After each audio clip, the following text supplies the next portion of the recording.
السلام علیکم ورحمۃ اللہ وبرکاتہ۔ علامہ اقبال اوپن یونیورسٹی کے اسٹوڈیو سے ڈاکٹر محمد شاہد، جو کہ ڈپارٹمنٹ آف حدیث اینڈ حدیث سائنسز میں اسسٹنٹ پروفیسر ہیں، آپ کی خدمت میں حاضر ہیں۔ آج ہم جس کورس پر گفتگو کرنے جا رہے ہیں اس کا نام ہے تعارف حدیث، جس کا کوڈ 2900 یعنی 2900 ہے۔ یہ کورس 9 یونٹس پر مشتمل ہے، جس میں حدیث کی بنیادی چیزیں شامل ہیں۔ حدیث کی ابتدا تدوین سے ہوتی ہے۔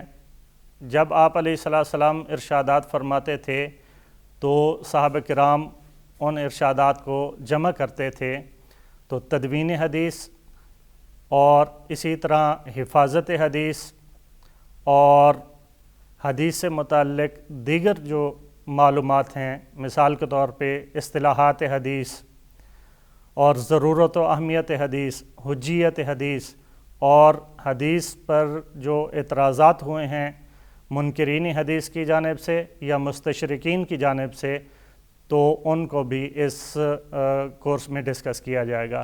اسی طرح آخری 3 یونٹس میں ہم حدیث سے متعلق جو کچھ متن ہے، مثال کے طور پہ کچھ احادیث ہم نے ذکر کی ہیں۔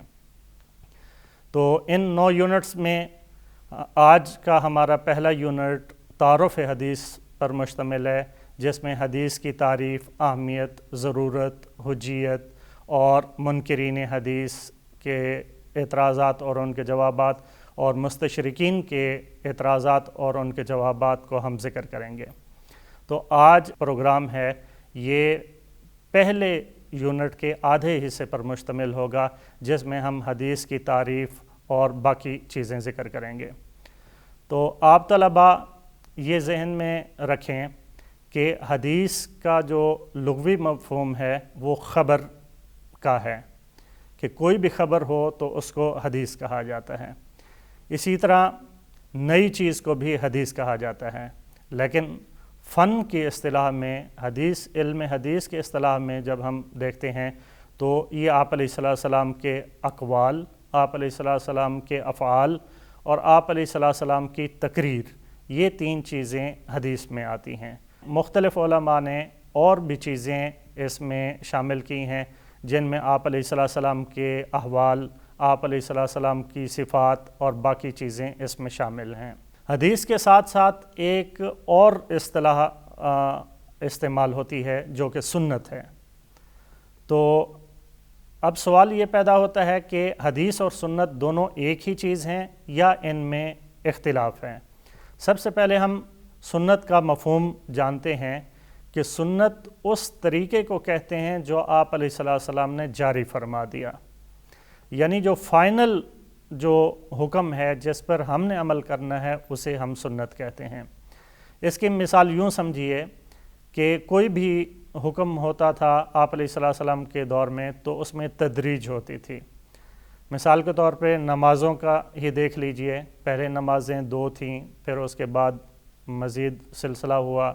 اسی طرح باقی چیزیں دیکھ لیجئے، شراب کی حرمت ہے تو وہ بھی تدریجاً نازل ہوئی ہے۔ تو آخری جو حکم ہوتا ہے وہ سنت ہوتا ہے، لیکن حدیث میں ساری چیزیں جمع ہو جاتی ہیں، پہلے والی چیز بھی ہوتی ہے اور بعد والی چیز بھی ہوتی ہے۔ تو سنت اور حدیث میں یہ فرق ہے۔ اور اسی طرح کچھ چیزیں آپ علیہ السلام کے ساتھ خاص ہوتی ہیں، جیسے آپ علیہ السلام کا نکاح متعدد فرمانا، جو کہ عام آدمی کے لیے یہ تعلیم نہیں ہے۔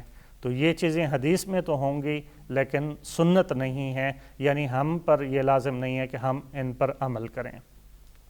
تو یہ حدیث اور سنت کا کچھ فرق ہے۔ اب سوال یہ پیدا ہوتا ہے کہ حدیث کی اہمیت کیا ہے؟ تو حدیث کی اہمیت مختلف جہات سے ہے، جو کہ ہم نے اس کورس میں ذکر کی ہیں۔ سب سے پہلی جو چیز ہے وہ یہ ہے کہ قرآن کریم میں بہت ساری چیزوں کا اجمال ہے۔ مثال کے طور پہ قرآن کریم میں حکم دیا گیا ہے کہ آپ نماز قائم کریں اور زکوٰۃ ادا کریں۔ تو اب سوال یہ پیدا ہوتا ہے کہ نماز کے اوقات کیا ہیں، نمازوں کی رکعات کی تعداد کتنی ہے، اور باقی جو چیزیں ہیں، اسی طرح زکوٰۃ ہے، تو زکوٰۃ کا یہ حکم تو آ گیا کہ آپ نے زکوٰۃ ادا کرنی ہے، لیکن اس کی جو تفصیلات ہیں کہ اس کا نصاب کیا ہے اور باقی جو جزیات ہیں وہ ساری ہمیں احادیث میں ملتی ہیں۔ تو قرآن کریم میں کئی جگہوں پر اجمال ہے اور حدیث میں ہمیں اس کی تفصیل ملتی ہے۔ اسی طرح قرآن کریم میں جہاں پر حضرت ابوبکر صدیق رضی اللہ تعالیٰ عنہ کا تذکرہ ہے، جو آپ علیہ السلام کے ساتھ ہجرت کے وقت کا جو واقعہ ہے، تو قرآن کریم وہاں پر ایک لفظ ذکر کرتا ہے ہما فی الغار، کہ وہ دونوں غار میں تھے۔ تو اب ہما سے کیا مراد ہے، تو یہ بھی ہمیں حدیث سے چیزیں ملتی ہیں۔ اسی طرح ایک عمومی حکم ہوتا ہے قرآن کریم میں، تو اس کی جو قید ہے وہ ہمیں حدیث میں ملتی ہے۔ مثال کے طور پہ ایک وعید ذکر ہے قرآن کریم میں کہ جو لوگ سونا اور چاندی جمع کرتے ہیں، اس کو ذخیرہ کرتے ہیں، تو ان کے لیے ایک سخت وعید ذکر کی گئی ہے۔ تو اب ہمیں حدیث سے معلوم ہوتا ہے کہ وہ ایسا مال ہے جس پر زکوٰۃ ادا نہ کی گئی ہو، ورنہ اگر اس کے عموم پر رکھا جائے تو اس کا مطلب یہ ہوگا کہ جو آدمی بھی سونا چاندی کچھ بھی رکھتا ہے تو وہ اس وعید میں شامل ہے۔ تو یہ کچھ اس کی ضرورت ہے۔ حجیت حدیث، کیا ہم نے حدیث کو فالو کرنا ہے یا نہیں کرنا؟ اب منکرین حدیث اس کا انکار کرتے ہیں کہ قرآن کریم کافی ہے، ٹھیک ہے۔ اسی طرح مستشرقین بھی مختلف قسم کے اعتراضات کرتے ہیں۔ تو قرآن کریم سے ہمیں یہ معلوم ہوتا ہے کہ حدیث پر عمل کرنا لازمی ہے، حدیث کو فالو کرنا لازمی ہے۔ مثال کے طور پہ جہاں بھی اللہ تعالیٰ نے اپنی اطاعت کا حکم دیا ہے، تو اکثر مقامات میں اللہ تعالیٰ نے رسول اللہ صلی اللہ علیہ وآلہ وسلم کی اطاعت کا بھی حکم دیا ہے کہ آپ علیہ السلام کی اطاعت بھی ضروری ہے۔ اسی طرح یہ بھی ارشاد ہے قرآن کریم میں کہ اگر آپ علیہ السلام کسی بھی فیصلے کے متعلق کوئی حکم ارشاد فرما دیں تو پھر کسی بھی آدمی کو پھر دوسری جانب کا اختیار نہیں ہے، یعنی آپ علیہ السلام کا فیصلہ حتمی ہے۔ تو یہ دو چیزیں ہیں، اور اسی طرح ایک اور جگہ پر یہ حکم ہے کہ آپ علیہ السلام کی جو اطاعت ہے یہ گویا کہ اللہ تعالیٰ کی ہی اطاعت ہے۔ تو جب آپ علیہ السلام کی جو آدمی اطاعت کرے گا تو وہ اس نے گویا کہ اللہ تعالیٰ کی اطاعت کی۔ تو یہ جو چیزیں ہیں یہ ایسی ہیں جن سے یہ معلوم ہوتا ہے کہ جہاں پر اللہ تعالیٰ کی اطاعت ضروری ہے تو وہاں پر جناب رسول اللہ صلی اللہ علیہ وآلہ وسلم کی اطاعت بھی ضروری ہے۔ اسی طرح عقلی طور پر بھی یہ ایک چیز ہے کہ قرآن کریم ایک دستور کی کتاب ہے اور اس میں احکام ہیں، قوانین ہیں، باقی تفصیلات ہیں۔ اسی طرح حدیث کو وحی بھی قرار دیا گیا ہے کہ جس طرح قرآن کریم وحی ہے تو اسی طرح حدیث بھی وحی ہے۔ قرآن کریم میں اللہ تعالیٰ کا ارشاد ہے کہ اعوذ باللہ من الشیطان الرجیم بسم اللہ الرحمن الرحیم وما ینطق عن الہویٰ۔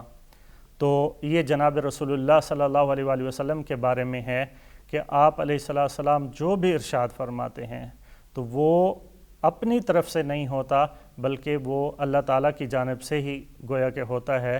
اور یہ جس طرح قرآن کریم وحی ہے اور اس کو فالو کرنا ضروری ہے تو اسی طرح احادیث کو بھی فالو کرنا ضروری ہے۔ قرآن کریم پر ایمان لانا ضروری ہے تو اسی طرح حدیث پر بھی ایمان لانا ضروری ہے۔ جو بھی آپ علیہ السلام فیصلہ کر دیں تو اس پر دلی رضامندی ضروری ہے۔ تو ان تمام چیزوں سے ہمیں یہ معلوم ہوتا ہے کہ حدیث جس طرح قرآن کریم پر عمل کرنا ضروری ہے تو اسی طرح احادیث پر عمل کرنا بھی ضروری ہے۔ تو آج کا ہمارا پہلے یونٹ کا پہلا پروگرام اختتام کو پہنچتا ہے۔ ڈاکٹر محمد شاہد اسسٹنٹ پروفیسر شعبہ حدیث و علوم حدیث کو اجازت دیجیے، انشاءاللہ اگلے پروگرام کے ساتھ حاضر ہوں گے۔ اللہ حافظ۔